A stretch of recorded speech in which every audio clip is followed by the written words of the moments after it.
तो दोस्तों, जैसा कि आपको पता है, चंद्रयान 3 के लैंडर मॉड्यूल विक्रम की बुधवार 23 अगस्त को चंद्रमा की सतह पर सफल लैंडिंग हो गई है।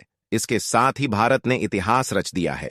चंद्रयान 3 की सफलता से पूरा देश गदगद है और देश भर में जश्न मनाया जा रहा है। वही पूरी दुनिया नतमस्तक होकर हिंदुस्तान के इस कमाल को सलाम कर रही है। आज भले ही भारत चांद पर पहुंच गया है, लेकिन यह सफर इतना आसान नहीं रहा। यहां तक पहुंचने के लिए हिंदुस्तान के वैज्ञानिकों को कई चुनौतियों का सामना करना पड़ा। भारत ने आज से कई साल पहले चांद पर पहुंचने का ख्वाब देखा था। एक वक्त था जब स्पेसक्राफ्ट की लॉन्चिंग के लिए इस्तेमाल होने वाला सामान बैलगाड़ी की मदद से पहुंचाया जाता था, और आज चांद पर कदम रखकर हमने दुनिया को बता दिया है कि भारत किसी भी मामले में कम नहीं है।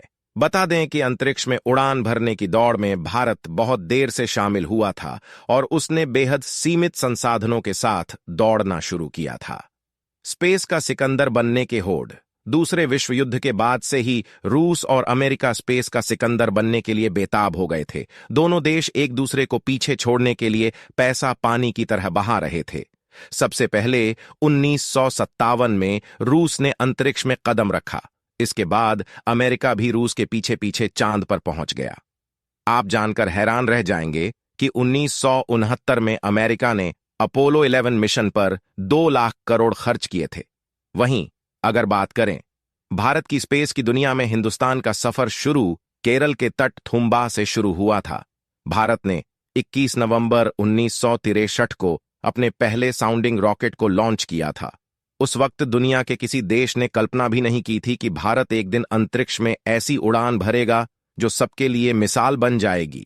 बिशप के घर को प्रयोगशाला बनाया। बता दें कि केरल का थुम्बा मछुआरों का गांव था। यहां एक चर्च के आगे खाली जगह से रॉकेट लॉन्च किया गया था और चर्च के बिशप के घर को प्रयोगशाला बनाया गया था। इतना ही नहीं, उस समय भारत ने स्पेस में विमान भेजने के लिए नासा से रॉकेट लिया था। साइकिल से पहुंचे रॉकेट पार्ट्स। उस समय देश में ट्रांसपोर्टेशन के पर्याप्त साधन तक नहीं थे, जिसकी वजह से रॉकेट के हिस्से को साइकिल की मदद से लॉन्चिंग की जगह पर पहुंचाया गया था। केरल के थुम्बा से पहला रॉकेट लॉन्च होने के 6 साल बाद 15 अगस्त 1969 को इसरो की स्थापना की गई थी। इसके बाद 1971 में श्रीहरिकोटा में स्पेस सेंटर बना था, जिसे आज सतीश धवन अंतरिक्ष सेंटर के नाम से जाना जाता है। अब यहीं से सभी सैटेलाइट्स को लॉन्च किया जाता है। 19 अप्रैल 1975 को इसरो ने अपना पहला सैटेलाइट आर्यभट्ट लॉन्च किया। इसरो ने कम्युनिकेशन सैटेलाइट लॉन्च किया। 1975 में सैटेलाइट टेलीकम्युनिकेशन एक्सपेरिमेंट प्रोजेक्ट शुरू हुआ, जो टीवी को गांव-गांव तक लेकर गया। 18 जुलाई 1980 को पहला स्वदेशी सैटेलाइट SLV-3 लॉन्च किया और 1981 में इसरो का पहला कम्युनिकेशन सैटेलाइट लॉन्च हुआ। बैलगाड़ी से लाए गए पेलोड। गौरतलब है कि 1981 में इसरो को कम्युनिकेशन सैटेलाइट के लिए एक टेस्ट करना था और पेलोड ले जाने के लिए बैलगाड़ी की मदद लेनी पड़ी थी। आखिरकार 3 साल बाद वो मौका आया जब पहले भारतीय अंतरिक्ष यात्री के तौर पर राकेश शर्मा ने 8 दिन स्पेस में बिताए। भारत ने अपना GPS सिस्टम बनाया। जब कारगिल युद्ध में दुश्मन की लोकेशन का पता लगाने के लिए अमेरिका के GPS की जरूरत पड़ी थी, तब अमेरिका ने मदद से साफ इनकार कर दिया और तब हिंदुस्तान ने ठाना था कि वे अब अपना GPS बनाकर रहेगा।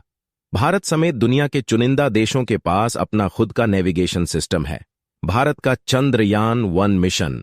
इतना ही नहीं, साल 2008 में भारत ने चंद्रयान-1 का मिशन शुरू किया और 25 सितंबर 2009 को भारत ने दुनिया को बताया कि उसने चंद्रमा की सतह पर मौजूद पानी का पता लगाया है। उस वक्त विश्व ने हिंदुस्तान को सलाम किया। इसरो ने मिशन मार्स लॉन्च किया। 2013 में इसरो ने मिशन मार्स लॉन्च किया। 24 सितंबर 2014 को भारत इस तरह के अभियान में पहली बार में ही सफल होने वाला इकलौता देश बन गया। इस मिशन के साथ भारत ने दुनिया को ये बता दिया कि किस तरह बेहद कम लागत में बड़े से बड़े मिशन को कामयाब करने में वो सक्षम है। 400 करोड़ में भेजा मंगलयान। मंगल तक जाने पर भारत को प्रति किलोमीटर 7 रुपए का खर्च आया था। आमतौर पर ऑन्टो का किराया इससे ज्यादा होता है। मंगलयान की लागत सिर्फ 400 करोड़ थी। आप सुनकर दंग रह जाएंगे कि चंद्रयान 3 की लागत मिशन इम्पॉसिबल 7 की लागत का सिर्फ 1/4 यानी 25% है। चंद्रयान 3 के चंद्रमा पर पहुंचने के साथ ही क्या रिकॉर्ड बने और क्या टूट गए, समझें। जब चांद पर गहरे गड्ढे के पास जा पहुंचा तो इसरो ने जारी की ये तस्वीरें। चंद्रयान 3 के रोवर प्रज्ञान ने पार की पहली बड़ी चुनौती, 100 मिलीमीटर गहरे गड्ढे को ऐसे किया पार। चंद्रयान की सफल लैंडिंग के बाद भारत, अमेरिका, रूस और चीन के बाद चांद पर पहुंचने वाला चौथा देश बन गया है। चंद्रयान 3 के चंद्रमा पर पहुंचने के साथ ही क्या रिकॉर्ड बने और क्या टूट गए, समझें। चंद्रयान 3 के विक्रम लैंडर ने बुधवार 23 अगस्त को चांद के साउथ पोल पर उतरने में सफलता हासिल कर ली है। इसके साथ ही चांद के इस हिस्से पर पहुंचने वाला भारत पहला देश बन गया है। इससे पहले कोई भी देश चांद के साउथ पोल पर जाने में सफल नहीं हो पाया।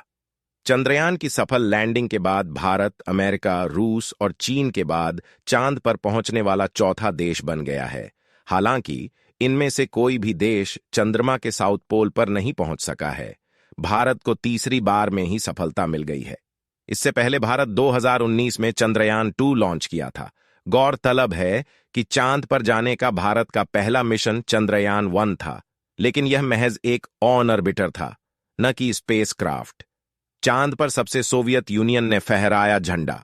वहीं सोवियत यूनियन, अब रूस का लूना, एक स्पेसक्राफ्ट चंद्रमा तक पहुंचने वाला पहला अंतरिक्ष यान था। यह अंतरिक्ष यान गोले के आकार का था। लूना एक अंतरिक्ष यान में कोई प्रपल्शन सिस्टम नहीं था। इसके बाद सोवियत यूनियन ने 1959 में चंद्रमा की सतह पर उतरने वाला पहला अंतरिक्ष यान और 1961 में अंतरिक्ष में पहला मानव भेजा। चांद पर पहुंचने वाला दूसरा देश बना अमेरिका। सोवियत यूनियन के बाद संयुक्त राज्य अमेरिका ने 1966 में अपना पहला स्पेसक्राफ्ट सर्वेयर 1 चांद पर भेजा। इसके साथ ही सर्वेयर 1 चंद्रमा की सतह पर लैंडिंग करने वाला संयुक्त राज्य अमेरिका का पहला अंतरिक्ष यान बना। सतह चीन को तीसरी बार में मिली सफलता। वहीं भारत के पड़ोसी देश चीन ने 2000 में मिशन मून की शुरुआत की। उसने सबसे पहले 2007 चांगी 1 मिशन और 2010 में दूसरा मिशन चांगी 2 भेजा। हालांकि ड्रैगन को 2013 में चांगी 3 मिशन के जरिए कामयाबी मिली और वह चांद पर स्पेसक्राफ्ट भेजने वाला तीसरा देश बन गया।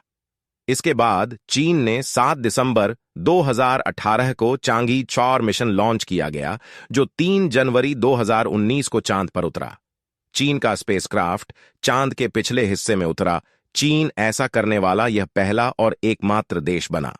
भारत का सबसे किफायती मिशन, इसरो के पूर्व चेयरमैन के सीवन के मुताबिक चंद्रयान 3 की लागत महज 615 करोड़ रुपए है। वहीं चंद्रयान 2 में का बजट 978 करोड़ के आसपास था, जबकि भारत पहले मून मिशन पर लगभग 2000 रुपए खर्च हुए थे।